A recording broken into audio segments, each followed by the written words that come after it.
নিঃস্ব অবস্থায় কি দোয়া করতে পারেন একজন মানুষ, এই দোয়াটা শিখে নেন, ইনশাআল্লাহ আপনার জীবনের সমস্ত সংকট কেটে যাবে। আমি নিজেও ওই দোয়াটা বেশি বেশি করার চেষ্টা করি।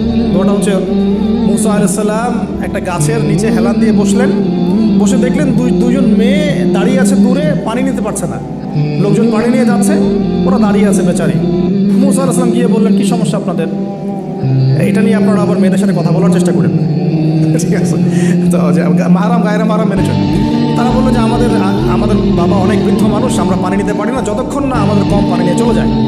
মুসা আলাইহিস সালাম তখন একটু বললাম না, ফিজিক্যালি খুব স্ট্রং ছিলেন, থাকে না বডি বিল্ডার, সামনে গিয়ে কথা বলে সরো পানি দিতে দাও, তখন মানুষ একটু মূল্যায়ন করে না।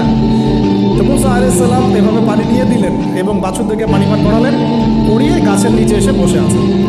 বসে বসে তিনি দোয়া করছেন, এই যে দোয়াটা তিনি দোয়া করছেন, রব্বি, একটা নেক কাজ করলেন না, মানুষের উপকার করলেন, নেক কাজ করে এসে গাছের নিচে বসে দোয়া করছে, আল্লাহ এখানে তো আমার খাবার পানি বাসস্থান কিছুই নাই, আমি কি করব?